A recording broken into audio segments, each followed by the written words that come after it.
Power doesn't always announce itself as cruelty. Sometimes it presents protection, purpose, or even love, offering structure in exchange for obedience, identity in exchange for submission.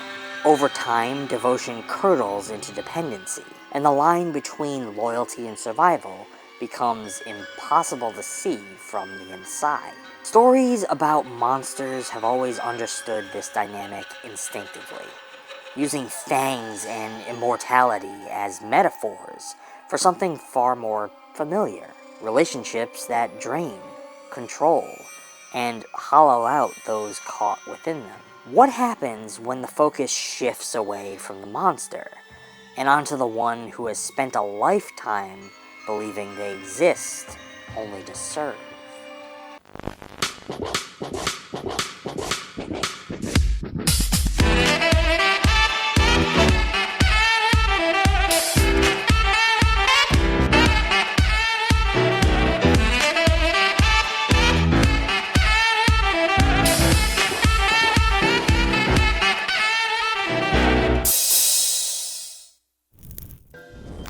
Hello friends, and welcome back to ETF. For more than a century, Dracula has been framed and reframed as a figure of seduction, power, and eternal dominance. He is the monster who commands devotion, who inspires fear and fascination in equal measure. His servants, most notably Renfield, have traditionally existed as grotesque punchlines, or tragic footnotes. Madmen who worship a master too powerful to resist. The film Renfield flips that hierarchy not by reinventing Dracula, but by finally taking his victims seriously. In doing so, the film reveals that the Dracula mythos has always been a story about abuse, dependency, and survival. One that simply never bothered to ask how the familiar felt about his situation.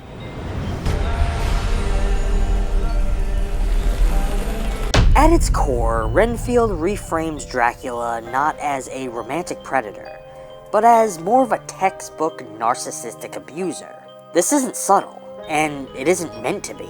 Dracula gaslights, belittles, isolates, and controls Renfield, while insisting that everything he does is an act of love. He frames servitude as purpose, exploitation as loyalty, and punishment as necessary discipline. Psychologically, this is one of the film's sharpest insights. Monsters do not need claws or fangs to maintain control, only a narrative that convinces their victims they are nothing without them. Renfield's immortality, traditionally portrayed as a curse of madness, becomes something far more insidious here. Prolonged exposure. He has survived centuries, not because he is strong, but because he has been conditioned. His self-worth is entirely outsourced to Dracula's approval. Even when abused, neglected, or discarded, Renfield remains convinced that leaving would mean annihilation. Not because Dracula says so directly, but because the belief has been embedded over time. This mirrors real-world abuse dynamics, where the victim internalizes the abuser's voice so completely that escape feels more dangerous than staying. The film's most overt and most effective device is Renfield's attendance at a support group for codependent relationships. On paper, this is a gag, a pretty funny one at that. Psychologically, this becomes more of a thesis. By placing a centuries-old vampire familiar in a fluorescent-lit room, listening to modern survivors describe emotional abuse, the film collapses myth into reality. The language of vampirism becomes interchangeable with the language of trauma, emotional draining, loss of autonomy, isolation from others, the slow erosion of identity. Dracula doesn't just feed on blood, he feeds on relevance, on being needed. This is where Renfield makes its boldest adaptation choice. It argues that Dracula's true horror is not immortality, but obsolescence. His rage, fragility, and manipulative behavior stem from an inability to accept a world that no longer revolves around him. He needs Renfield not merely as a servant, but as proof that he still matters. Psychologically, Dracula is less a god than a tyrant in decline, desperate to preserve dominance by tightening his grip on the one person he believes cannot leave. Renfield's journey then is not about defeating Dracula in a traditional heroic sense. It's about reclaiming authorship over his own narrative. The film understands that survivors of abuse don't need grand revolutions. They need permission to imagine themselves as independent beings. Renfield's growing ability to say no, to prioritize his own moral compass, and to envision a life not structured around servitude, is portrayed as both terrifying and liberating. Healing, the film suggests, is not clean or noble. It's messy, awkward, and frequently punctuated by guilt. Violence throughout this film functions as emotional exaggeration rather than spectacle. The exaggerated gore externalizes what abuse feels like internally. Overwhelming, absurd, and disproportionate. The film's comedic tone does not undermine its psychological seriousness. It actually enhances it pretty well. Humor becomes a survival mechanism, and a way of processing trauma without being consumed by it. Laughter is not denial here, it's defiance. By the end, Renfield has done something quietly radical for a Dracula adaptation. It lets the myth belong to the survivor instead of the monster. Dracula remains powerful, charismatic, and dangerous, but he is no longer the center of the story. That honor belongs to the familiar, who finally realizes that loyalty to a monster is not a virtue, and that survival does not require eternal suffering. In this way, Renfield doesn't subvert the Dracula mythos so much as it exposes what has always been there. The vampire has always been an abuser.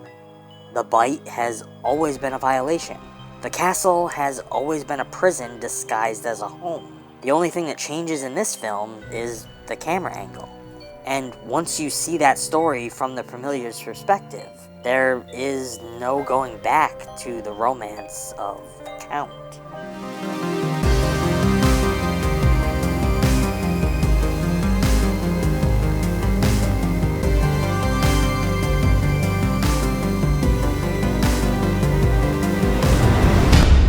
Well, friends, that's gonna be all for now. If you are interested in this film, I urge you to check it out for yourself and formulate your own thoughts and opinions about it. I hope you come share those thoughts and opinions in the comments. Let me know if there are any movies that you would like to see discussed on this channel. I always love to hear from you guys, and I do my best to try and respond to everyone. As always, I've put a link down in the description to a physical copy of this film, if one exists, that you can add to your collection. Using that link helps out the channel, and that's always appreciated. If you like this video, I urge you to give it a thumbs up, subscribe if you aren't already. I know that some of you watching aren't subscribed, so help out the channel and subscribe. If you'd like to go the extra mile and support the channel even more, we do have a couple options for you to do so. You can join us on Patreon, where you can get yourself early access to future videos, Patreon exclusive content, and access to the ETF Digital Archive. We get a lot of compliments about the VHS collection that you guys see in the background of our videos. Well, we've been hard at work slowly digitizing the collection and creating a place where we can share it with all of you. Thanks to the help of the Plex platform, we can now do just that. This is our way of doing our part in helping preserve that gritty, nostalgic VHS look and feeling before it's gone forever. With Plex, you can stream our VHS collection from anywhere at any time. It's basically like having a streaming service for VHS, which I think is pretty cool. Additionally, if you're tired of adding to your growing list of monthly subscriptions, you can help support the channel on Ko-Fi, where you can drop a single tip, the cost of a cup of coffee, or less. No pressure, no tiers required. But with all the same monthly benefits that you will find on Patreon offered as well. We also have a Mercari store where you can go and get yourself a little piece of the ETF archive. While collecting VHS, Blu-rays, and DVDs over many years, we wind up with lots of duplicates, and we unfortunately can't store them all. So on our Mercari shop, we have all of those for sale. Purchasing those not only expands your collection, but makes room for us to expand ours. course, all the links for everything are down in the description. Until next time, stay safe, and as always, thanks for watching.